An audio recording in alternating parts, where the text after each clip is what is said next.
Bonjour, relatives. One of the greatest problems we have in our culture today is not a lack of intelligence, not a lack of resources, and not a lack of faith. It's what we don't actually know what forgiveness is. We talk about it, we quote it, we post it on our walls, coffee mugs, but when real harm happens, when there is betrayal, abuse, injustice, exploitation, or violence, suddenly forgiveness becomes confusing, offensive, and or even dangerous if misunderstood. So today I want to slow this down and tell the truth. Let me start by clearing away the confusion. Forgiveness is not pretending something didn't happen. It's not minimizing the offense. It's not saying it's okay when it was absolutely not okay. Some people are guilty, dead to rights. Forgiveness does not erase responsibility. It does not cancel consequences. It does not restore trust automatically. If someone abused a child, betrayed a family, corrupted a system, or harmed the innocent, there must be boundaries. There must be accountability. There must be consequences. Forgiveness does not mean that they get access to your life again. It does not mean they're allowed back on your property or in your daily life. It does not mean reconciliation happens. And this distinction matters, especially in restoration work. Here's the clearest definitions I've heard, and it helped me change my view.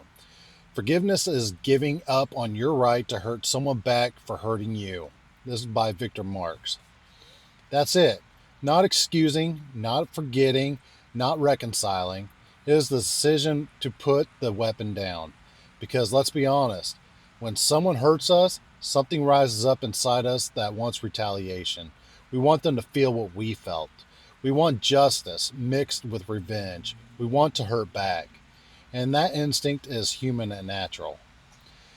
But here's the hard truth: unforgiveness doesn't punish the guilty, it poisons the wounded.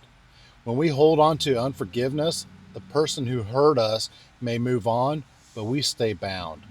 Anger becomes our companion, bitterness becomes our language, resentment becomes our lens, and slowly, quietly, it starts reshaping our soul. Now, let me take this deeper. One of the most overlooked truths about forgiveness is this: forgiveness is not about mercy, first, at all. It's about sovereignty. When someone harms you, something is taken: safety, trust, innocence, peace. Unforgiveness is what happens when the wound stays in control. Forgiveness, forgiveness is the moment you reclaim authority over your inner world. It says, "You may have touched my past, but you will not own my future." That is release. This is especially important in restoration work because people who have been oppressed, abused, or exploited are often told, directly or indirectly, that they must submit again in the name of peace. That is not forgiveness, that is re traumatization. True forgiveness restores agency and on your temple, your inner home, your body, your spirit. This is where forgiveness stops being soft and becomes powerful. Forgiveness is not weakness. Forgiveness is not passivity. Forgiveness is spiritual warfare. Forgiveness is the strongest weapon I've used for my soul. Why? Because forgiveness breaks the chain that ties your future to someone else's sin. When you forgive, you are saying, "What you did to me will not define me. What you did to me will not control me.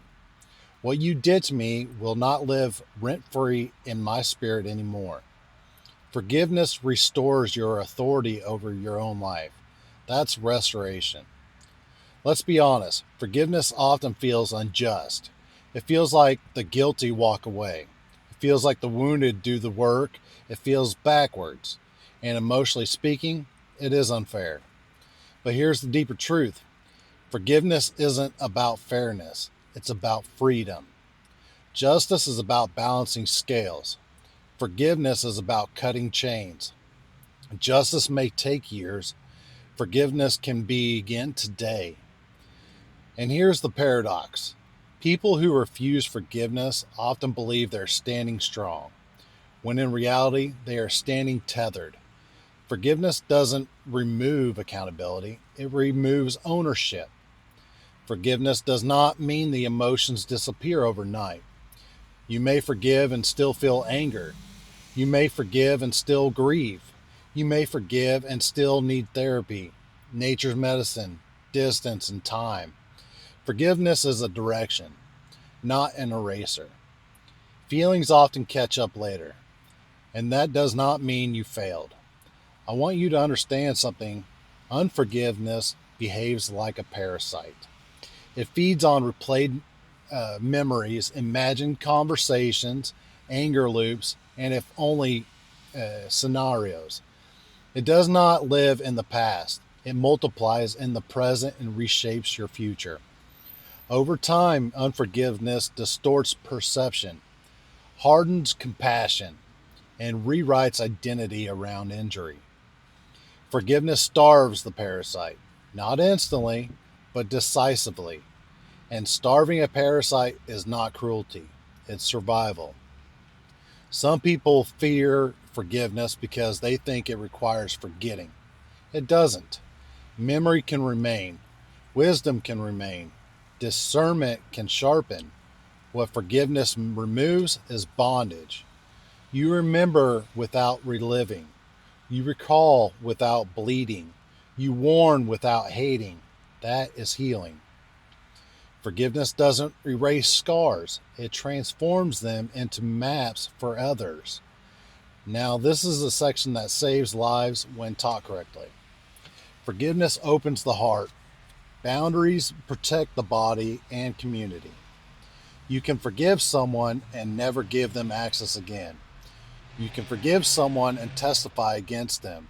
You can forgive someone and remove them from leadership, influence, or proximity to the vulnerable. Boundaries are not bitterness. Boundaries are wisdom learned through pain.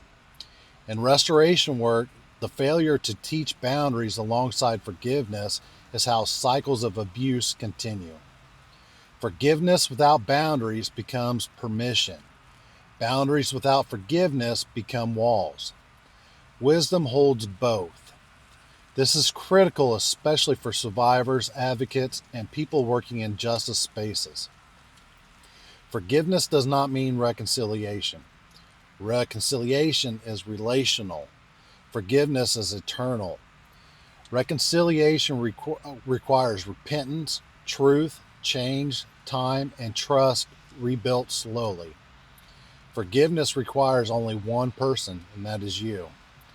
You forgive your freedom. You forgive so your soul can breathe again. You forgive so hatred doesn't become your inheritance. Reconciliation may or may not happen, and sometimes it shouldn't. Yeshua forgave from the cross. That didn't mean everyone reconciled with him. Here's the hard truth many need to hear. Some relationships should never be reconciled, but the heart still deserves peace. That's not failure, that's discernment. Restoration does not mean restoring abusers to power. Reconciliation does not mean silencing victims. Forgiveness does not mean covering sin. True restoration restores truth, restores dignity, restores boundaries, restores wounded, and confronts evil honestly. Forgiveness clears your heart. Justice addresses behavior.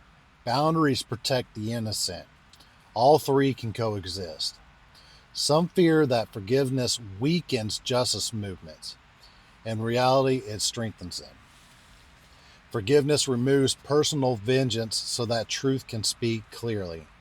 It allows justice to be firm without cruelty, relentlessness without hatred, protective without becoming predatory. Forgiveness keeps the justice human. Without it, justice often mutates into power seeking. You cannot build a restored future while carrying the poison of the past. Unforgiveness turns movements into mobs. Unforgiveness turns justice into vengeance. Unforgiveness eventually recreates the very harm it claims to fight. But forgiveness, real forgiveness, creates clarity, creates humility, creates space for wisdom. It allows us to fight evil without becoming it. That's reconciliation. That's restoration. That's how broken people become healers instead of just survivors. One of the most powerful reasons to forgive has nothing to do with the offender. It has to do with who comes after you. Unhealed wounds are often passed down as fear, rage, distrust, and silence, which can turn into generational trauma.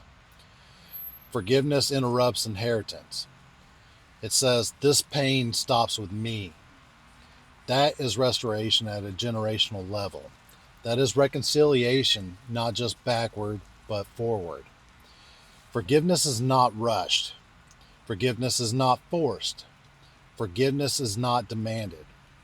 If forgiveness feels impossible right now, that does not make you broken. It means the wound is still healing. Sometimes forgiveness begins as I'm willing to be, or I'm willing to be, or I don't want to carry this forever, or help me lay this down. That counts. Forgiveness is often a process, not a moment, and that process is sacred. It's sacred to you. So if you're here today carrying anger, betrayal, or pain, I'm not telling you to forget what happened. I'm not telling you to trust again too quickly. I'm not telling you to reconcile without change. I'm telling you this: forgiveness is not for them. Forgiveness is for you. It is the moment you say, "I will not carry this anymore." And when you lay that burden down, you don't get weaker. You get free. You don't forgive because they deserve peace. You forgive because you do. You don't forgive to excuse the past. You forgive to release the future. Forgiveness is not the end of justice. It's the beginning of freedom. Have a blessed day, and as we wrap up 2025, let us make 26 a better life for all of our spirits. Miigwech, thank you. Mitsayoki Ayasan, all my relations, we are all related. Miigwech, have a blessed day.